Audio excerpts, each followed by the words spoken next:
Hari ini saya mau ngasih kuliah singkat, 7 menit saja cukup. Jadi kalau ada perdebatan people power, itu katanya pelanggaran hukum Pak Jokowi yang ditangkap pertama kali. Ini buku people power ngelemai Pak Jokowi yang nulis nganti keteret-teret. Ya, di sini people power itu dianggap gerakan rakyat. Ya memang begitu namanya people power kok. Suara rakyat. Jadi people power kalau ada yang mengartikan makar, saya yakin sekolahnya ora tamat. Betul? Kalau dia masuk fakultas hukum mesti nyogok setahun lulus. Betul? Sama yang katanya lulusan Gama, ternyata bukan Gajah Mada, ini gabungan maklar. Ya. Jadi saya tegaskan, saya sebagai orang hukum, tidak ada satu pasal pun yang bisa menjerat orang mengucapkan people power.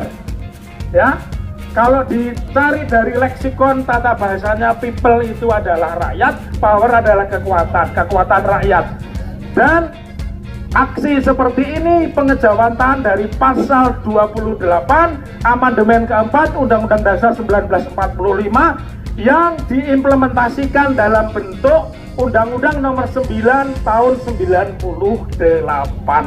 Jadi kalau ada yang ketakutan people power, saya yakin perlu diperiksa, sekolahnya tidak lulus, ijazahnya genah palsu.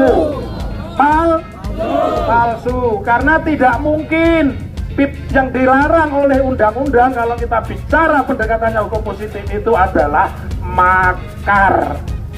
Yang bisa makar siapa? Karena makar itu syaratnya 3: menyerang kekuasaan yang sah, menyebabkan presiden dan wakil presiden tidak bisa menjalankan tugasnya, yang ketiga dengan kekuatan senjata.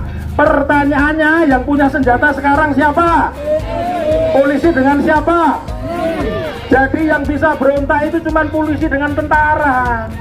Jadi kalau ada orang yang takut dengan people power, saya ingin belajar ini buku ini bestseller ya, 2014, yang nulis Bimo Nugroho dan Muhammad Yamin Pancasetia. Jadi Bapak Ibu yang duduk di jauh dari sini, yang nyenter saya nggak usah dari jauh, taruh tipnya di sini, ngomong dengan saya ya. Tidak perlu ditakuti orang people power. Saya tahu bagaimana ayahanda saya, Pak Mudrik itu dengan saya sudah seperti sahabat. Ya kadang-kadang tidak cocok gitu Pak Mudrik ya, tapi banyak cocoknya ya. Jadi ketika Pak Mudrik didatangi beberapa orang untuk memindahkan tempat, ya sudahlah, beliau ayah saya, walaupun secara batin saya tidak suka. Tapi ketika saya mau berangkat ke sini, istri saya bicara, ya kamu berangkat toh, jelaskan kepada masyarakat people power itu yang mempelopori Pak Jokowi. Betul? Karena itu dengan people power Pak Jokowi jadi presiden, dengan people power pula kita minta Pak Jokowi pulang ke Solo. Betul apa betul? Jadi di mana pelanggaran konstitusinya? Lalu di pasal 10 Undang-Undang 998 disebutkan pasal 2 ayat 3. Untuk menyampaikan pendapat di muka umum itu cukup mengirim pemberitahuan 3 hari sebelumnya. Insya Allah di sini sudah dikirim oleh ketua panitia. Jadi tidak ada yang perlu dipertajam dan tidak perlu ada provokasi memasang spanduk. Saya yakin yang memasang spanduk itu bukan dari Pemkot, betul? Itu berusuh, dan saya terima kasih kepada Satpol PP yang sudah menyopot 32 spanduk yang menentang gerakan people power. Itu cerdas.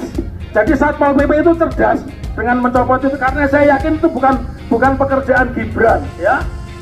Gibran itu cukup ngurusi Masjid Abu Sayyid saja kan gitu. Tidak mungkin dia kepikiran ngurus people power ya. Terakhir saya ingin sampaikan, tadi sudah sahabat saya, ayahanda saya, Pak Sutoyo Abadi itu pernah ke rumah saya. Kalau beliau nggak lupa, pernah ke rumah saya dengan almarhum Menteri Dalam Negeri Mas Cahyokumolo ya. Waktu itu saya mau diajak gabung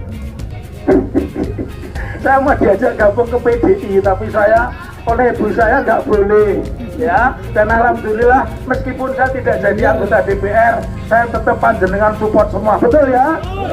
Demonstrasi kalau nggak ada Pak Taufik, no Taufik, no party, betul ya.